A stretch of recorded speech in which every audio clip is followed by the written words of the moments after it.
আপনি আপনার সন্তানকে কোরআনের হাফেজ বানালেন, কোরআনের হাফেজ বানালেন মানে তাকে ৬,০০০ তলা বিল্ডিং এর মালিক বানায় দিলেন। সুবহানাল্লাহ। আপনার সন্তানকে বিসিএস ক্যাডার বানালেন, আপনার সন্তানকে বড় ডাক্তার বানালেন, বড় ইঞ্জিনিয়ার বানালেন, বড় জজ বানালেন, ব্যারিস্টার বানালেন, আইনজীবী বানালেন, অনেক বড় কিছু বানালেন। কিন্তু যত বড় ডাক্তার হোক তার ব্যাপারে কোনো হাদিসে আসছে যে তাকে ৬,০০০ তলা বিল্ডিং আল্লাহ দান করবেন? আসছে? তাহলে আপনি আপনার সন্তানকে কোরআনের হাফেজ বানাইছেন মানে এত বড় সম্পত্তির মালিক বানিয়েছেন, সারা পৃথিবী বিক্রি করলে, কোটি কোটি বার বিক্রি করলে ওই সম্পদের বরাবর হবে না। এই ৬,০০০ তলা বিল্ডিং আল্লাহ রাব্বুল আলামিন হাফেজে কোরআনকে দান করবেন। ৬,০০০ তলা বিল্ডিং কি দিয়ে বানানো? দুনিয়াতে ভবনগুলো তৈরি করা হয়, ভবন বানানো হয়, ভবনের মধ্যে ইট ব্যবহার হয়। ইটগুলো আপনাদের এলাকায় আছে, কাঁচা মাটি পোড়া দিয়ে ইট তৈরি করা হয়। আল্লাহ তাআলা হাফেজে কোরআনকে ৬,০০০ তলা বিল্ডিং দান করবেন। ওই বিল্ডিং ইট দিয়ে তৈরি হবে, কিন্তু দুনিয়ার কোনো ইট নয়।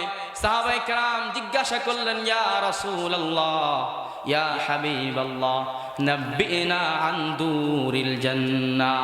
ও নবী, আপনি আমাদেরকে জান্নাতের ভবনের সংবাদ দেন, জান্নাতের বিল্ডিং এর সংবাদ দেন। জান্নাতের বিল্ডিং কি দিয়ে তৈরি, কিভাবে বানানো? আল্লাহ রাসূল সাল্লাল্লাহু আলাইহি ওয়াসাল্লাম জবাব দিলেন, লাবিনাতুম মিন যাহাবিন ওয়া লাবিনাতুম মিন ফিদ্দা। আমি মেরাজের রাত্রিতে জান্নাত ভ্রমণ করে দেখে এসেছি, জান্নাতের বিল্ডিং আল্লাহ বানিয়েছেন, একটা ইট হলো স্বর্ণের, একটা ইট হলো রূপা। একটা ইটকে আরেকটা ইটের সাথে জোড়া দেওয়ার জন্য মশলা বানানো হয়, মশলা তৈরি করা হয়। মশলার মধ্যে সিমেন্ট থাকে, বালু থাকে, পানি দিয়ে গুলিয়ে মশলা তৈরি করা হয় ইটকে জোড়া দেওয়ার জন্য। আল্লাহ রাসূল সাল্লাল্লাহু আলাইহি ওয়াসাল্লাম বললেন, জান্নাতের স্বর্ণের ইট একটাকে আরেকটার সাথে জোড়া দেওয়ার জন্য আল্লাহ যেই মশলা বানিয়েছেন, ওই মশলাটা মেশকো আম্বর দিয়ে তৈরি করেছে। আল্লাহু আকবার। এই জিনিস আপনি আপনার সন্তানকে কোরআনের হাফেজ বানাইলেন মানে তাকে আপনি এত বড় দামি সম্পদ দান করলেন। যদি না বানায়া থাকেন, আপনি তার উপকার করছেন না ক্ষতি করছেন? ক্ষতি করেছেন। আপনি শুধু তার ক্ষতি করেন নাই, হাফেজে কোরআনকে শুধু ঠকান নাই, আপনার সন্তানকে মাদ্রাসায় পড়ান নাই, আপনার সন্তানকে কোরআন শিক্ষা দেন নাই, শুধু সন্তানের ক্ষতি করেন নাই, সন্তানের তো অনেক বড় ক্ষতি করেছেন, সাথে সাথে আপনি নিজেরও ক্ষতি করেছেন। নিজের ক্ষতি কিভাবে করলেন? তিরমিজি শরীফের মধ্যে হাদিস এসেছে, আল্লাহ রাসূল সাল্লাল্লাহু আলাইহি ওয়াসাল্লাম বললেন, মান তাআল্লামাল কুরআন ওয়া আমিলা বিমা ফীহি। কেউ যদি কোরআন শিখে, কোরআনের শিক্ষা অর্জন করার পরে কোরআনের মধ্যে যা আছে ওই অনুযায়ী যদি আমল করে, উলবিসা ওয়ালিদাহু তাজাই ইয়াউমাল কিয়ামাহ। কিয়ামতের ময়দানে আল্লাহ রাব্বুল আলামিন তার মা বাবাকে, হাফেজে কোরআনের মা বাবাকে একটা মুকুট পরিধান করাবেন, একটা স্বর্ণের মুকুট পরিধান করাবেন। আল্লাহ রাসূল বললেন, দাউহু আহসানু মিন দাউইশ শামসি লাউ কানাত ফি বুয়ুতিকুম। আল্লাহ রাসূল বললেন, সূর্যের আলো তোমরা দেখেছ, সূর্য জমিন থেকে 15 কোটি কিলোমিটার উপরে উদিত হয়। কয় কোটি কিলোমিটার? 15 কোটি কিলোমিটার উপরে সূর্য উদিত হয়। সূর্যটা যখন সকালবেলা ওঠে, সারা পৃথিবীর সব অন্ধকার দূর হয়ে যায়। আল্লাহর রাসূল বললেন, ওই সূর্য যদি তোমাদের ঘরে উদিত হতো, কি পরিমাণ আলো হতো, কি পরিমাণ আলো হতো। আল্লাহ রাসূল বললেন, তোমাদের ঘরের মধ্যে যদি সূর্যটা উঠতো, সূর্যের যতটুকু আলো হতো, আল্লাহ তাআলা হাফেজে কোরআনের মা বাবাকে যে মুকুট দান করবেন, ওই মুকুটের আলো এর চাইতে বেশি হবে। আপনি আপনার ছেলেকে কোরআন শিখান নাই, কোরআনের হাফেজ বানান নাই, কোরআনের শিক্ষা দেন নাই। এক নম্বরে সন্তানের ক্ষতি করলেন। কার ক্ষতি করলেন? সন্তানের ক্ষতি করলেন। 2 নম্বরে নিজের ক্ষতি করলেন। আপনার জন্য স্বর্ণের মুকুট গ্রহণ করার মতো সুযোগ ছিল। মাত্র কয়েকদিন আগে আমার এক মাদ্রাসায় 8 জন ছেলে কোরআনের হাফেজ হয়েছে। 8 জন ছেলে কোরআনের হাফেজ, তাদের মাথায় আমি সহ পাগড়ি লাগিয়ে দিয়েছি। 8 জন ছেলের মধ্যে 2টা ছেলে এমন, তাদের বাবা দুনিয়াতে নাই। ঘটনা হইল, আমরা একটা ছেলে এমন যেদিন তার মাথায় পাগড়ি দিয়েছি ঠিক এই দিন 1 বছর আগে তার বাবা দুনিয়া থেকে চলে গেছে। দুনিয়া থেকে তার বাবা চলে গেছে। আজকে ছেলে হাফেজে কোরআন হয়ে গেল। কোরআনুল কারীমের মধ্যে ৬,২৩৬টা আয়াত আছে। কোরআনুল কারীমের মধ্যে ৭৭,৩৩৩টা শব্দ আছে। কয়টা শব্দ? ৭৭,৩৩৯টা শব্দ। কোরআনুল কারীমের মধ্যে ৩,২০,০১৫টা অক্ষর আছে। কয়টা অক্ষর? ৩,২০,০১৫টা অক্ষর আছে। আমার ভাইরা একটু চিন্তা করে দেখেন, আপনার ছেলে যখন হেফজখানায় ভর্তি হয়, একজন হেফজখানায় ভর্তি হওয়ার আগে তার নাজেরা পড়তে হয়, নাজেরা পড়ার আগে তার আমপাড়া পড়তে হয়, আমপাড়া শুরু করার আগে তার হরফগুলো পড়তে হয়। একটা ছেলে 29টা আরবি অক্ষর, এই 29টা আরবি অক্ষর মস্ক করতে করতে 6 মাস পর্যন্ত পার হয়ে যায়। এই 6 মাস পর্যন্ত একটা অক্ষরের মাখরাজ শেখানো হয়, সিফাত শেখানো হয়, তাজবিদ শেখানো হয়। এই যে আমপাড়ার আগে সে বোর্ডের মধ্যে শিখে, ওখান থেকে শুরু করে একটা অক্ষরকে যে কয়বার পরে সে নিজেও জানে না। সকাল থেকে সন্ধ্যা পর্যন্ত আলিফ আলিফ আলিফ বা বা পড়তে থাকে। একটা ছেলে আমপাড়া শুরু করার আগে 29টা অক্ষর কত হাজার বার পড়লো ওই ছেলে নিজেও জানে না। ইভেন তার যে ওস্তাদ তাকে পড়াইলো, একটা অক্ষর সে কয়বার মস্ক করেছে ওই ওস্তাদও নিজে জানে না, ওস্তাদও কিন্তু গণনা করে লিখে রাখে না। এরপরে যখন সে আমপাড়ায় উঠলো, আমপাড়ায় ওঠার পরে এবার সে নাজেরা পড়ে। নাজেরা চালু করার জন্য বারবার সে পড়তে থাকে আম্মা ইয়াতাসাআলুন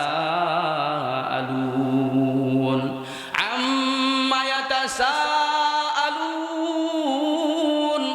সকাল থেকে সন্ধ্যা পর্যন্ত ওই ছেলে পড়ে, নিজে নিজে পড়ে, গ্রুপ করে পড়ে, একজনে পড়ে, সবাই পড়ে, একজনে বলে, সবাই পড়ে।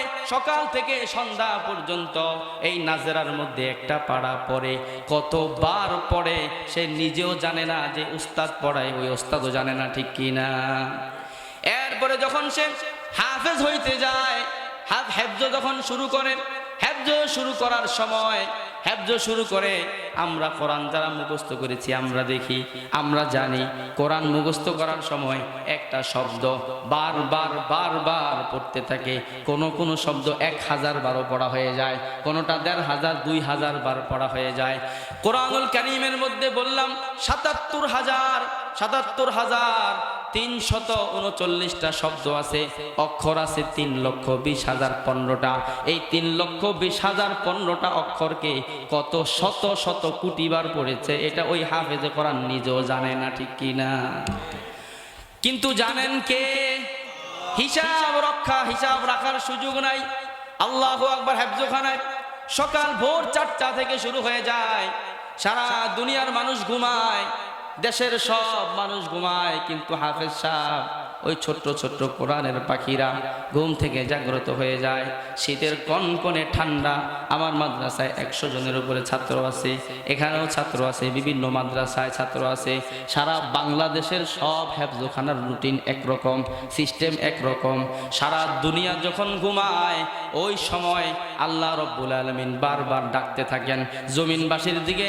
আল্লাহ রব্বুল আলামিন রহমতের নজর দিয়ে বারবার ডাকে, আলা মিন মুস্তাগফিরিন ফাগফির আলা, আলা মিন মুস্তারহামিন ফাআরহামা। আছো তোমাদের মধ্যে কেউ যে আমি আল্লাহর কাছে গুনার জন্য ক্ষমা চাইবা, আমি আল্লাহ ক্ষমা করে দেব। রিজিক চাইবা, আমি আল্লাহ রিজিক দেব। দয়া চাইবা, আমি আল্লাহ দয়া দান করব। কিন্তু সারা দুনিয়া ঘুমায়, ঠিক কিনা? সারা দুনিয়া কি? আমাদের রাত শুরু হয় 12টার পর থেকে, কি বলেন? আধুনিক যুগে রাত শুরু হয় 12টার পর থেকে, আর দিন শুরু হয় সকাল 9টা 10টা থেকে, ঠিক কিনা? কিন্তু হাফেজে কোরআনদের দিন শুরু হয়ে যায় যে সময় আল্লাহ রব্বুল আলামিন প্রথম আসমানে এসে দুনিয়াবাসীকে ডাকে। সারা পৃথিবী ঘুমায়, কিন্তু বেগুনা মাসুম বাচ্চারা আল্লাহর কোরআনটা খুলে আল্লাহর রহমতের ভাগ নেওয়ার জন্য বসে যায়। আল্লাহ জমিনের দিকে তাকায়া দেখে আমাদের মুরব্বীরা বলতেন, ও আমার ভাইয়েরা, বাংলাদেশের মধ্যে যেই পরিমাণ অশ্লীলতা, যেই পরিমাণ বেহায়াপনা, যেই পরিমাণ অন্যায় অপরাধ অশ্লীলতা হচ্ছে, বাংলাদেশের উপরে বড় ধরনের আযাব আসার কথা ছিল, বড় ধরনের ভূমিকম্প, প্রাকৃতিক দুর্যোগ আসার কথা ছিল। কিন্তু বাংলাদেশ এত দুর্বল একটা দেশ, এই দেশে যদি একটা ভূমিকম্প হয়ে যায়, আমি গত জুমায় বলেছিলাম, যদি একটা বড় মাত্রার ভূমিকম্প হয়, ঢাকা শহরের 2 কোটি মানুষ আর খুঁজে পাওয়া যাবে না, ঠিক কিনা? কিন্তু আলহামদুলিল্লাহ, আল্লাহ রাব্বুল আলামিন বাংলাদেশকে অনেক বড় বড় বিপদ থেকে রক্ষা করতেছেন। দূরে হয়, থাইল্যান্ডে হয়, ওই মায়ানমারে হয়, ওই ভারতের ভিতরে হয়, সেই চীনে হয়। আমরা দেখে আসতেছি সেই ছোটবেলা থেকে চীনের মধ্যে কতবার ভূমিকম্প হলো, কত বড় বড় ক্ষতি হয়ে গেল। নেপালের মধ্যে কতবার হলো, বড় বড় ক্ষতি হলো। ওই মাত্রার ভূমিকম্প যদি এখানে হয়, তাহলে কোটি কোটি মানুষ একসাথে শেষ হয়ে যাবে। আল্লাহ রাব্বুল আলামিন এই জমিনটাকে হেফাজত করতেছেন, অন্য কারো কোনো কৃতিত্ব না। এই কৃতিত্ব হলো, আমি বলবো, একমাত্র হাফেজে কোরআন, এই কওমি মাদ্রাসার হেফজখানার ছাত্ররা ভোরবেলা যখন মধ্যর একদম শেষ রাত্রে যখন কোরআন নিয়ে বসে যায়, আল্লাহ যখন আসমান থেকে তাকায়া দেখেন এই প্রত্যেকটা হেফজখানা, আমরা রাত্রেবেলা যখন আকাশের নক্ষত্রগুলা জল জল জল জল করতে দেখি, আল্লাহ আসমান থেকে জমিনের এই হেফজের ছোট ছোট পাখিগুলাকে এরকম জল জল করতে দেখে। এদেরকে দেখে আল্লাহর দয়া এসে যায়, আল্লাহ আযাব হটায়া দেন। এই কারণে আপনি আপনার সন্তানকে হাফেজ বানাইলেন না, হেফজও পড়তে দিলেন না, মানে আপনি তার অনেক বড় ক্ষতি করে ফেললেন। আপনি তার অনেক বড় ক্ষতি করে ফেললেন। শুধু তার করলেন না, নিজের ক্ষতি করলেন। আমি বলতেছিলাম, হেফজ শেষ করার জন্য এক একটা অক্ষরকে যে কত কোটিবার করে পড়া হয়, এটা যে পড়ে সে নিজেও জানে না, তার ওস্তাদও জানে না। কিন্তু জানেন কে? আল্লাহ জানেন। আল্লাহ সব লিখে রাখতেছেন। আল্লাহ রাসূল সাল্লাল্লাহু আলাইহি ওয়াসাল্লাম বলেন, কি পরিমাণ নেকি হয় একটু আইডিয়া দেই আপনাদেরকে, একটু ধারণা দেই। একজন হাফেজ 3 বছর 4 বছর লাগাতার কোরআন পড়তে পড়তে কোরআনের হাফেজ হয়। কোরআনের হাফেজ হয়ে যাওয়ার পরেও কিন্তু পড়া বন্ধ নাই। কোরআনের হাফেজ হয়ে যাওয়ার পরে যেই পারাটা ইয়াদ হয়ে গেছে, এই পারাটাকে আবার 7 সবক শোনাইতে হয়, আবার সবিনা, আবার আমক্তা শোনাইতে হয়। আরও যে কতবার 1 বছর আরও শোনায়, এই শোনাইতে গিয়া এই 3,20,015টা অক্ষর যে আরও কত কোটিবার করছে সে নিজেও জানে না। সারা জীবন এরকম হাফেজরা কোরআন তেলাওয়াত করতে হয়। কোরআন তেলাওয়াত না করলে কোরআন তেলাওয়াত থাকে না, ভিতর থেকে বের হয়ে যায়। একজন হাফেজ জীবনে কত হাজার খতম যে দেয়, কত লাখ খতম যে দেয়, ও হাফেজ নিজেও জানে না। এত বিশাল নেকি সে অর্জন করে। আল্লাহর রাসূল বললেন, মান ক্বারাআ হারফাম মিনাল কুরআনি ফালাহু হাসানাতুন ওয়াল হাসানাতু বিআশরি আমসালিহা। আল্লাহর রাসূল বললেন, কেউ যদি কোরআনের একটা হরফ তেলাওয়াত করে, একটা হরফ পড়ে, আল্লাহ রাব্বুল আলামিন তাকে 10টা নেকি দান করে। কোরআনের একটা হরফ যদি পড়ে কয় নেকি? এবার আল্লাহ রাসূল বললেন, লা আকুলু আলিফ লাম মিম হারফুন। আমি রাসূল বলি না আলিফ লাম মিম তিনটাকে একসাথে লেখা হয়, আমি বলি না 3টা মিলে এক অক্ষর। আমি বলি আলিফুন হারফুন, লামুন হারফুন, মিমুন হারফুন। আমি রাসূল বললাম, আলিফ একটা আলাদা অক্ষর, মিম আলাদা অক্ষর, লাম আলাদা অক্ষর। কোন হাফেজ যখন প্রথম দিন সবক শুরু করে, বিসমিল্লাহির রহমানির রহিম, আলিফ লাম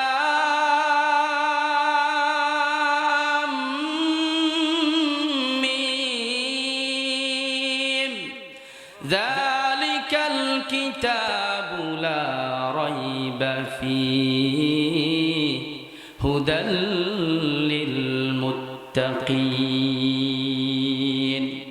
একজন হাফেজে কোরআন যেদিন বিসমিল্লাহ বলে আলিফ লাম মিম পড়া শুরু করলো, প্রথমবার পড়ার সঙ্গে সঙ্গে তার আমলনামায় আলিফ লাম মিম বলার সঙ্গে সঙ্গে 30টা নেকি যোগ হয়ে গেল। দ্বিতীয়বার আবার পরে আবার 30 নেকি, আবার পরে আবার 30 নেকি, আবার পরে আবার 30 নেকি। এবার আপনারা বলেন, পুরা কোরআনের মধ্যে অক্ষর কয়টা?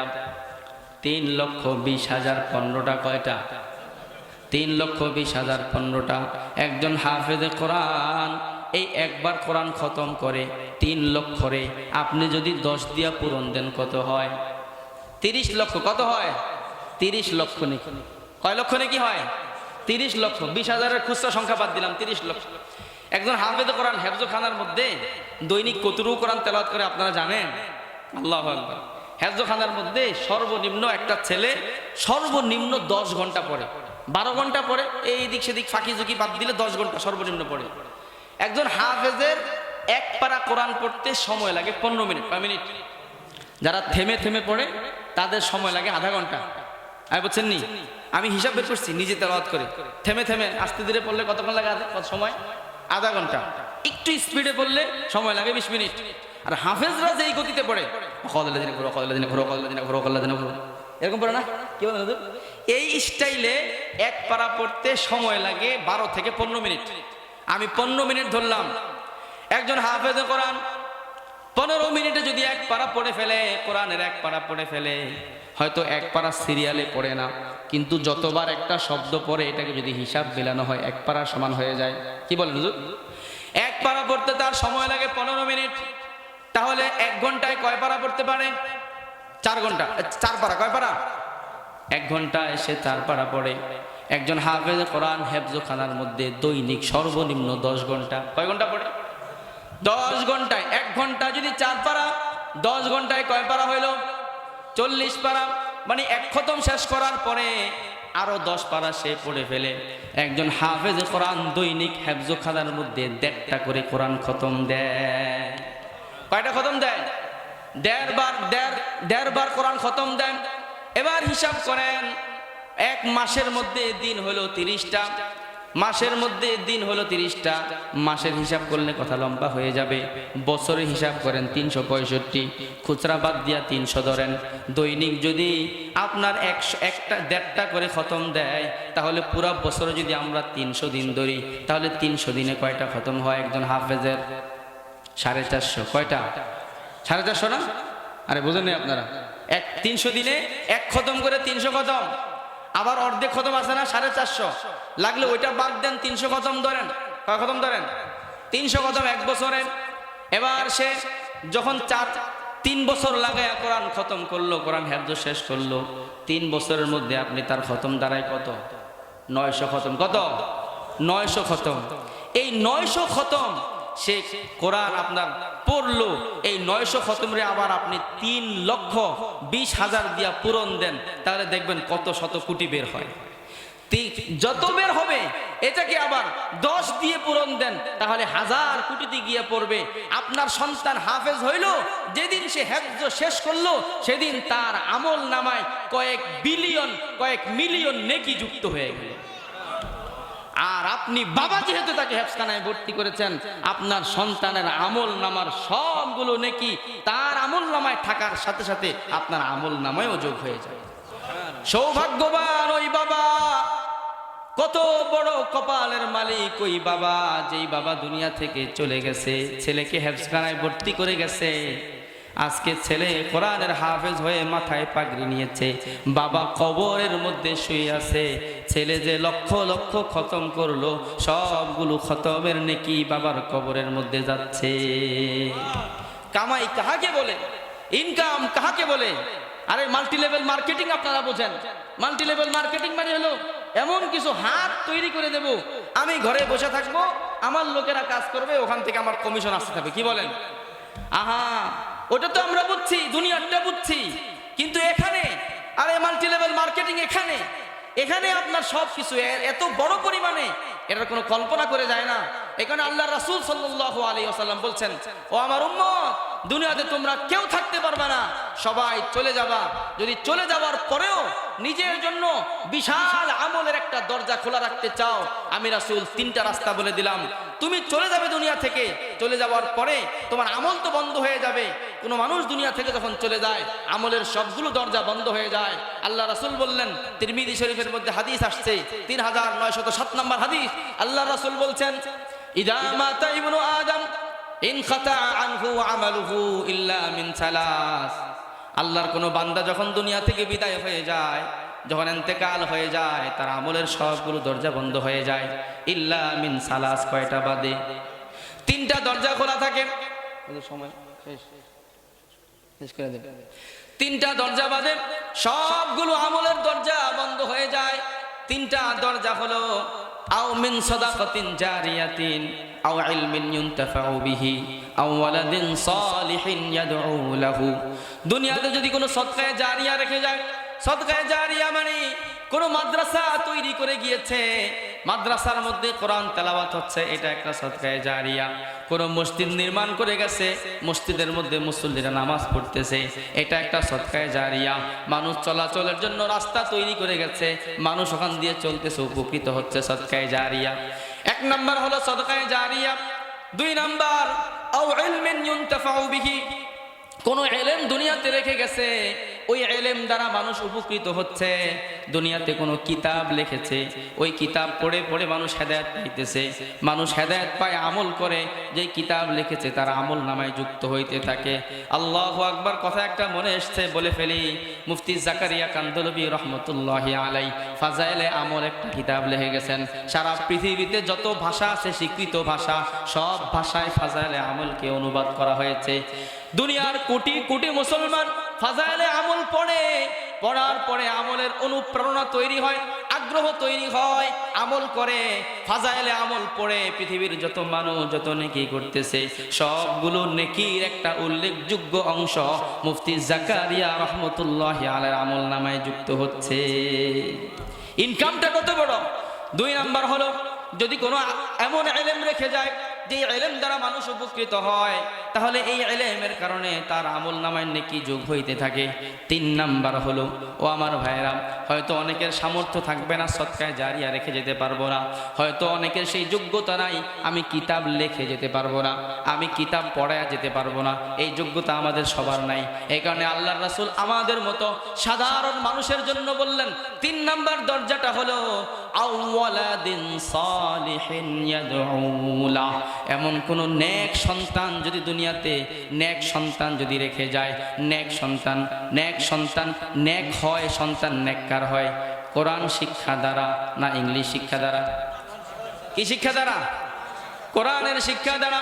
আল্লাহ রাসূল বললেন, সন্তানটাকে যদি কেউ নেক বানায়া যায়, এই নেক সন্তান যতদিন তার জন্য দোয়া করবে, নেক সন্তান যতদিন নেকের আমল করতে থাকবে, সন্তানের সবগুলো নেক আমল বাবার আমল নামায় যুক্ত হতে থাকবে।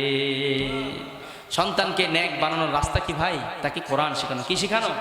গত পরশুদিন আমাদের মাদ্রাসার এক উস্তাদের আব্বাজান ইন্তেকাল করছেন, দুনিয়া থেকে বিদায় হয়ে গেছেন। আমরা মাদ্রাসার সব ছাত্র শিক্ষক তার জানাজায় শরীক হয়েছি খুব আগ্রহের সাথে। ওখানে আমিও কিছু কথা বলার সুযোগ হয়েছিল। চারটা সন্তান তার, চারটা ছেলে, চারোটা ছেলের চারজন হাফেজ। সুবহানাল্লাহ। দুইজন সন্তান হাফেজ শুধু, আর দুইজন সন্তান হাফেজ প্লাস মুফতি মাওলানা হয়েছে। সুবহানাল্লাহ। ওই বাবা জানাজা পড়িয়েছে তার বড় সন্তান, যে এক মসজিদের ইমাম খতিব, হাফেজ মাওলানা মুফতি। সুবহানাল্লাহ। আপনার কি মনে হয় এই চার সন্তানের বাবা চারটা যে রেখে গেছে, আহা, চারটা